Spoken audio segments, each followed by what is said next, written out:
Welcome to Wisdom Tuition and Test Series. Students, आज हम continue करेंगे standard 6 science lesson number 13 sound. Okay, बहुत ही इंटरेस्टिंग लेसन है और स्टूडेंट्स ट्रस्ट मी, ये बेसिक है। आपको 7, 8, 9, 10 एंड फर्दर ईयर में भी आपको साउंड कॉन्सेप्ट बहुत डिटेल में पढ़ने आएगा। तो अभी से ही आप अपने बेसिक्स पे बहुत अच्छे से काम कर लो। I will be the helping person in it. मैं आपको जरूर पूरी तरह से हेल्प करूंगी ये लेसन बहुत अच्छे से समझाने में, ताकि आपका बेसिक क्लियर हो और आपको नेक्स्ट एकेडमिक ईयर्स में साउंड कॉन्सेप्ट में कोई भी डिफिकल्टी ना आए। सो शुरू करें। क्या होता है साउंड? अब देखो, मैं आपसे बात कर रही हूँ, ठीक है? तो आप मेरी आवाज सुन पा रहे हो, राइट? मैं आपसे बात कर रही हूँ तो आप मेरी आवाज सुन पा रहे हो, तो मेरी जो आप तक आवाज आ रही है, this is called sound. Simple हम हिंदी में आवाज कहेंगे। अब साउंड क्या होता है ना, समटाइम वो सॉफ्ट होता है, सुनने के लिए हमें बहुत अच्छा लगता है, एंड समवेयर वो थोड़ा हार्श या लाउड हो जाता है। तो उसके ही कुछ एग्जांपल्स आपको ये पेज पे दिए हैं लेसन के स्टार्ट में। जैसे प्यारी सी जो गर्ल है ये सिंग कर रही है, बर्ड्स की चिरपिंग की साउंड है, फायर क्रैकर्स का आवाज है। तो देखो ये साउंड में वेरिएशन है, ठीक है? कुछ साउंड जो है आपको सुनने के लिए you will be like it, somewhere आपके लिए वो थोड़ा हार्श होगा या आपके लिए थोड़ा शॉकिंग हो जाएगा। ओके, तो कौन सा ऐसा साउंड है, हैव यू हर्ड? आपने इसमें से क्या क्या साउंड सुना है? आपको टिक करना है अगर सुना है तो, अदरवाइज क्रॉस करना है अगर आपने नहीं सुना है, ठीक है? और लिखना है कि यहाँ पे क्या है। ये विसल कर रहा है जो पुलिस ऑफिसर है, या फिर ये फ्लूट का म्यूजिकल नोट है, या हॉर्न का साउंड है, बार्क ऑफ डॉग, ये विस्परिंग हो रहा है गर्ल्स के बीच में। तो ये वेरियस एग्जाम्पल ऑफ साउंड आपको दिए हैं, ठीक है? अब देखो इंपॉर्टेंट पॉइंट यहाँ पे क्या दिया है, some sounds are loud and heard easily while some others are very soft and cannot be heard unless we listen attentively. Okay, तो देखो आप मेरी आवाज सुन रहे हो तो आप अभी मेरी बात पे ध्यान दे रहे हो। एट द सेम टाइम अगर आपके बाजू से कोई फ्रेंड आके आपको कुछ पूछ रहा है या मम्मा आपसे कुछ बात कर रही है, तो हो सकता है कि मेरी वीडियो साइड में चलती रहे, तो आप मेरी आवाज वो टाइम में नहीं सुनोगे। क्यों? बिकॉज आप अटेंटिवली नहीं सुन रहे हो, आपका ध्यान कहीं और है। तो ऐसे ही साउंड का होता है, कुछ आवाज जो है वो काफी क्लियरली सुनाई देती है और कुछ आपको ध्यान से सुनना पड़ता है। वो हो सकता है कि कम आवाज हो या फिर आपको उतना अटेंशन आपने नहीं दिया है। On the other hand we get annoyed by some other sound. और समवेयर ऐसा होता है कि कभी, अब एग्जाम्पल की बात करते हैं, तो अगर मान लेते हैं आपके बाजू में कोई फंक्शन चल रहा है और सुबह से लेके रात होने आई है और वो कंटिन्यू गाने बज रहे हैं, ठीक है? तो वो थोड़ा इरिटेशन हो जाता है, अनोइंग हो जाता है। तो ऐसे ही साउंड के कुछ एग्जाम्पल्स आपको दिए हैं यहाँ पे, ठीक है? फिर यहाँ पे आपको कुछ क्वेश्चंस पूछे हैं, आगे बढ़ते हैं। How are the sounds produce? अब देखो यहाँ पे आपको स्पीकर्स दिख रहे हैं, तो ये स्पीकर के अंदर एग्जैक्टली क्या ऐसे अरेंजमेंट होती है, किस तरह से साउंड फॉर्म होता है। या फिर ये देखो एक रबर बैंड को स्ट्रेच किया है, ये रबर बैंड छोड़ने के बाद में जो है ना एक एक साउंड आएगा। वैसे अगर ये तबला का देखो आप, डायाफ्रेजम ऑफ तबला, ठीक है? आप इसके ऊपर जब फिंगर से नॉक किया जाएगा तो साउंड बनेगा। तो ये अलग अलग मोड है जहां पे साउंड क्रिएट किया जा रहा है, साउंड बनाया जा रहा है। तो अब ये साउंड बनने के पीछे एग्जैक्ट रीजन ऐसा है कि देखो, रबर बैंड हो, स्पीकर हो, डायफ्रेजम ऑफ स्पीकर हो, रबर बैंड हो या तबला हो, इनमें कोई सर्टन मूवमेंट होती है, कुछ मूवमेंट होती है, कुछ मोशन होता है, समझा? कुछ एक्टिविटी होती है, इसे ही हम कहेंगे वाइब्रेट। ऑस्किलेशन होता है ना, oscillatory movement, to and fro. तो यहाँ पे कोई मूवमेंट हो रही है जिससे कि ये वाइब्रेट होते हैं इंस्ट्रूमेंट और साउंड जनरेट होता है। क्लियर? स्पीकर या फिर तबला या फिर रबर बैंड, इसमें कोई वाइब्रेशन हुआ है और फिर साउंड जनरेट होता है, ठीक है? चलो अब देखो यहाँ पे क्या दिया है, the object that produce sound that is the diaphragm of speaker, the rubber band, the diaphragm of tabla show certain movement, that is they have a certain kind of motion, movement, motion मतलब क्या, एक तरह की movement है, एक तरह से वो आगे पीछे ऊपर नीचे एक तरह से मूवमेंट हो रही है। They oscillate rapidly, in the other words they vibrate. ठीक है, ये थोड़ा इंपॉर्टेंट है, इसे ध्यान से सुनो। The vibration of an object is necessary for production of sound. अगर साउंड बनना है तो उसके लिए वाइब्रेशन होना जरूरी है, साउंड प्रोड्यूस करना है तो वाइब्रेशन होना जरूरी है। Vibration of an object is necessary for production of sound. As long as the object vibrate the sound is heard. जब तक वो वाइब्रेशन चलेगा आपको साउंड सुनाई देगा, जैसे ही वाइब्रेशन स्टॉप होगा साउंड ऑल्सो स्टॉप्स। क्लियर है? ठीक है, तो वाइब्रेशन एंड साउंड का एक कनेक्शन है, वाइब्रेशन हुआ साउंड प्रोड्यूस होगा, वाइब्रेशन स्टॉप हुआ साउंड प्रोड्यूस होना स्टॉप हो जाएगा। ठीक है, नेक्स्ट देखो क्या दिया है, the object due to which sound is produce is called the source of that sound. तो ऐसा क्या ऑब्जेक्ट है जिसमें वाइब्रेशन हुआ और साउंड बना, हम वो पर्टिकुलर ऑब्जेक्ट को, जैसे यहाँ पे है डायफ्रेगम ऑफ तबला, हम वो ऑब्जेक्ट को कहेंगे सोर्स ऑफ दैट साउंड। ध्यान से सुनो, साउंड बनने के लिए वाइब्रेशन कौन सा ऑब्जेक्ट में आए हैं, वो ऑब्जेक्ट को हम कहेंगे सोर्स ऑफ दैट साउंड। ठीक है, चलो अब यहाँ पे आपको डू यू नो में क्या दिया है, एकोस्टिक्स क्या होता है, the science of sound the science of sound resonance including the production, propagation and effect of sound is called acoustics। तो साउंड प्रोड्यूस होना, प्रोपगेट होना और उसके इफेक्ट, प्रोड्यूस होना तो मैंने आपको समझाया कि वाइब्रेशन होता है, प्रोपोगेट होना मतलब साउंड एक जगह से दूसरे जगह पे पास होना। ठीक है, जैसे साउंड सॉलिड से, लिक्विड से, गैसेस से पास हो सकता है, तो वो हो गया प्रोपगेशन। उसके इफेक्ट्स क्या होते हैं, ठीक है, जैसे इको होता है ना, कभी कभी हमें हमारी आवाज सुनाई देती है, तो ये एक इफेक्ट का एग्जांपल हो गया। ठीक है, तो ये सब मिला के कहा जाता है एकॉस्टिक्स। तीन चीजें याद रखना, साउंड का production, propagation and effects, production, propagation and effects of the sound. ठीक है, अब साउंड को जो मेजर करते हैं ना बच्चा, उसका यूनिट है डेसिबल्स। जैसे हमारी जो शक्कर होती है हम किलो में लेके आते हैं, बनाना डजन में लेके आते हैं, तो साउंड कैसे मेजर करेंगे, तो साउंड की जो इंटेंसिटी है वो मेजर की जाती है डेसिबल्स में। ठीक है, अब यहाँ पे जो पिक्चर दिया है ये ह्यूमन बीइंग का वॉइस बॉक्स, वॉइस बॉक्स मतलब हमारे गले में जो आवाज बनती है। अब आप बात करके देखो और अपने गले को टच करना, देखो जब आप बात करते हैं ना तो गले के पास you will feel some vibration, जहां पे ये वाइब्रेशन फील होता है ना बच्चा, that is your vocal cord. Vocal cord जो है ये हमारे लैरिंग्स या वॉइस बॉक्स के अंदर होता है। ओके, और जिसमें साउंड प्रोड्यूस होता है। वॉइस बॉक्स कहाँ पे होगा, ये होगा हमारे थ्रोट के अंदर। ठीक है, the quality of sound produce in the larynx depend upon the tautness of the vocal cord. अब क्या होता है ना, ये वोकल कॉर्ड को जितना ज्यादा स्ट्रेच किया जाएगा उतना लाउड साउंड बनेगा।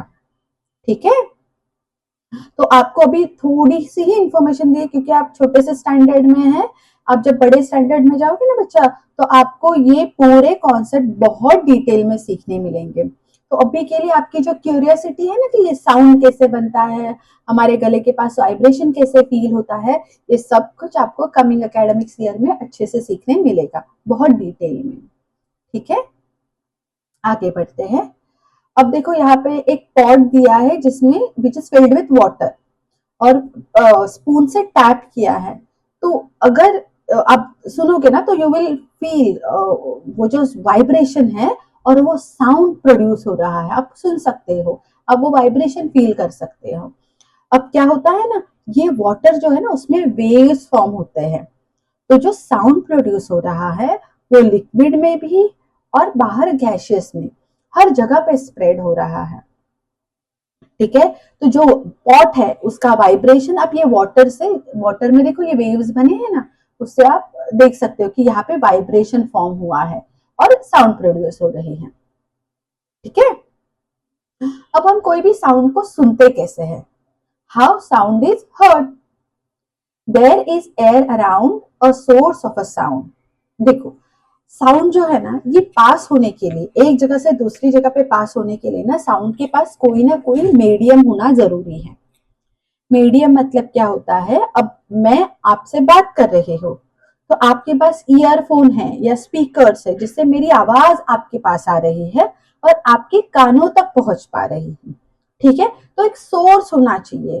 वो सोर्स, एग्जाम्पल लेते हैं, एयर है, तो हमारे सराउंडिंग में तो एयर है, तो ये एक सोर्स हो गया जिससे साउंड पास हो सकता है।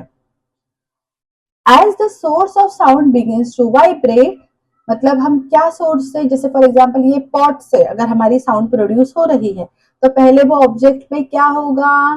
करेक्ट, वाइब्रेशन होगा।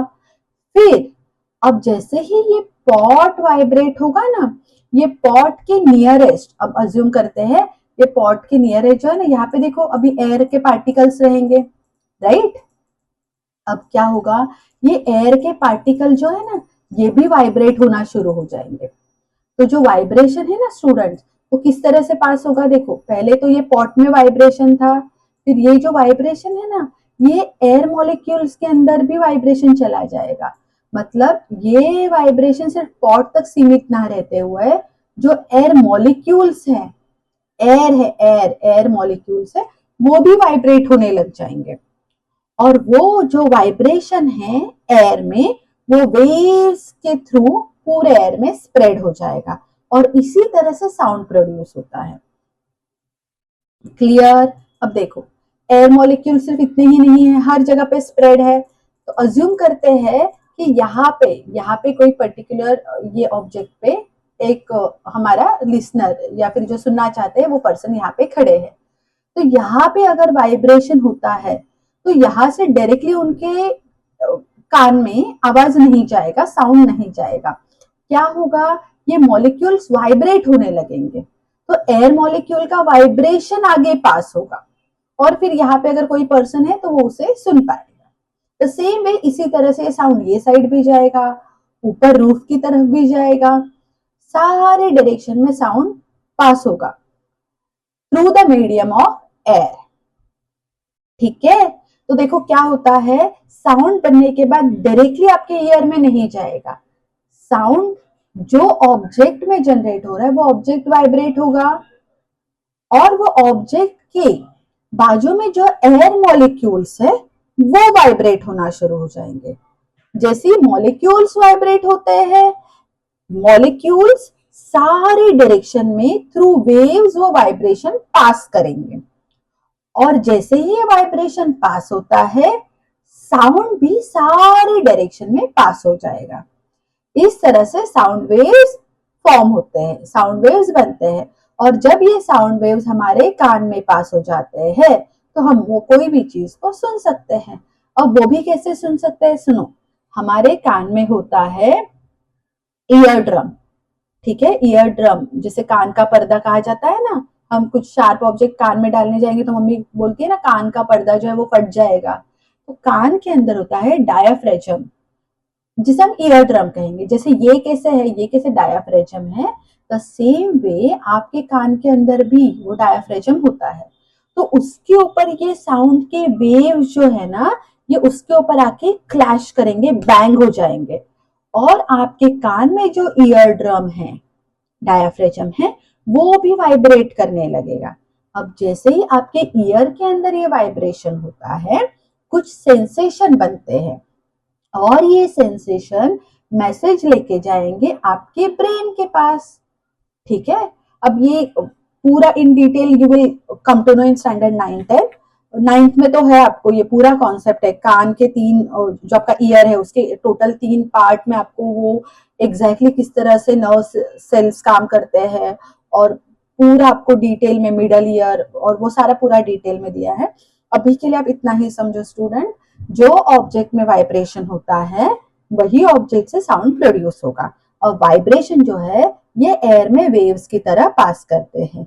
जब ये वेव्स आपके ईयर ड्रम के ऊपर जाके क्लैश करते हैं, पटकते हैं, तो ये ईयर ड्रम जो है ये भी वाइब्रेट करता है।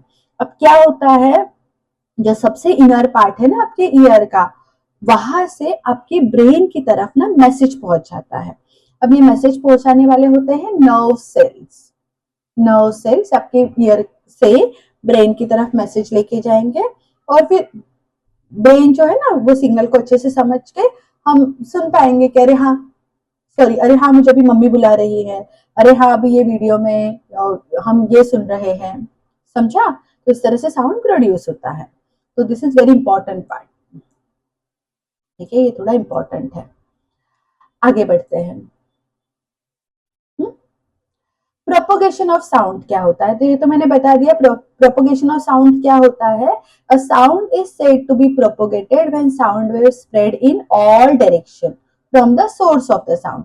कोई भी साउंड के सोर्स से, सोर्स ऑफ द साउंड मतलब हमने क्या देखा, जैसे स्पीकर हो गया तो वहां से वाइब्रेशन होगा और वहां से साउंड बनेगी, राइट। तो वो हो गया हमारा सोर्स ऑफ साउंड। तो उससे साउंड सारे डायरेक्शन में स्प्रेड हो जाएगी। मैंने कहा ना प्रोपोगेशन मतलब साउंड यहां से वहां पे एक जगह से दूसरी जगह पे पास होना। ये प्रोपोगेशन होने के लिए मीडियम होना जरूरी है, ठीक है। अब साउंड जो है ये पास हो सकता है और वो साउंड पास होने के प्रोसेस को ही, एक जगह से साउंड दूसरी जगह पे जा रहा है, इसे हम प्रोपोगेशन ऑफ साउंड कहेंगे, ठीक है। साउंड जो है ना बच्चा ये ट्रैवल करता है। अच्छा यहाँ पे क्या एक्सपेरिमेंट दिया है, देखो ये वाटर बलून है, ये एयर बलून है और इसमें देखो क्या दिया है, आपको दो बलून्स लेने हैं, एक में एयर और एक में वाटर फिल करना है, ठीक है। And press the balloon filled with air against your year. अच्छा, तो एयर से भरा हुआ बलून जो है ना आपको अपने कान के पास प्रेस करके देखना है।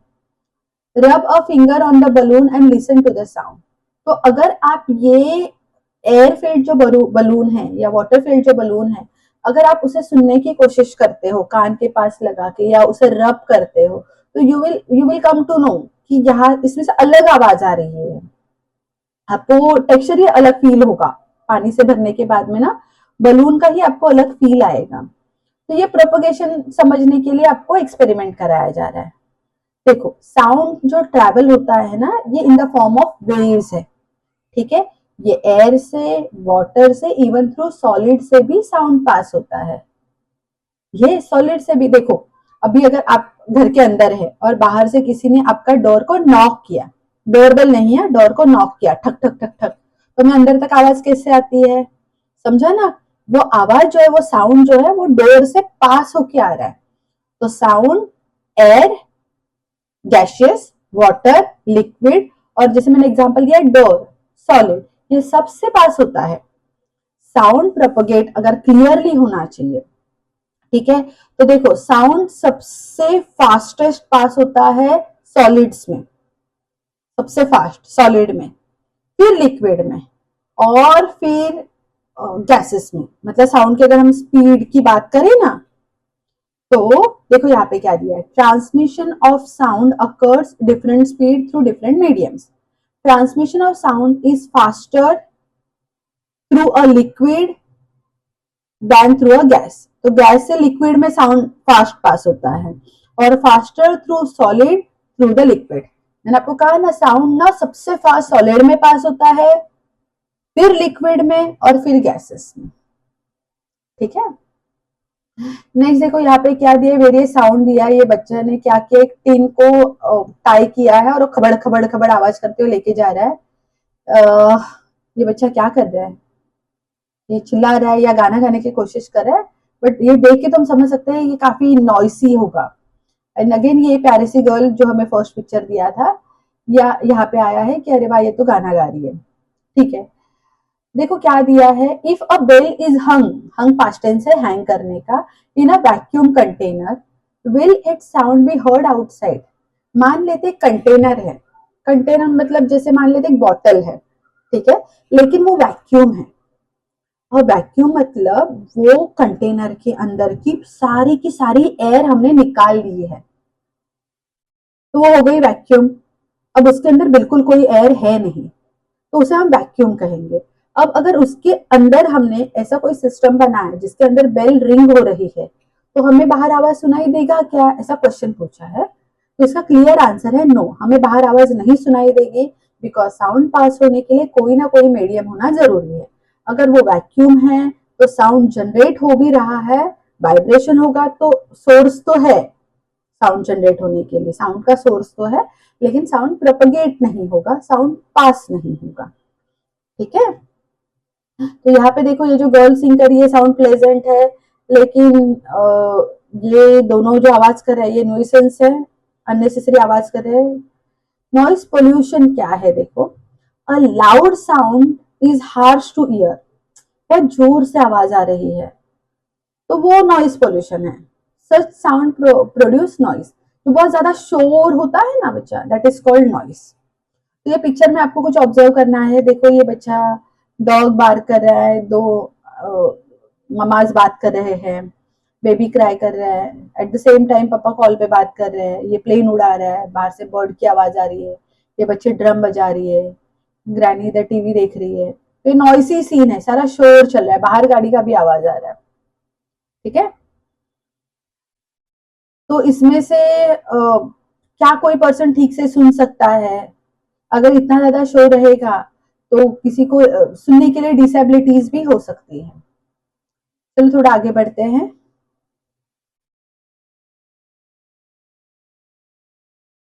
मैंने आपको बताया ना, देखो अगर इतना नॉइसी रहेगा कंटिन्यू, तो सुनने के लिए जो डेफनेस हम कहते हैं उसमें प्रॉब्लम आ सकता है, और फिर और भी रेस्टलेसनेस या इरिटेबिलिटी हो सकती है, मेंटल एग्जॉशन हो सकता है।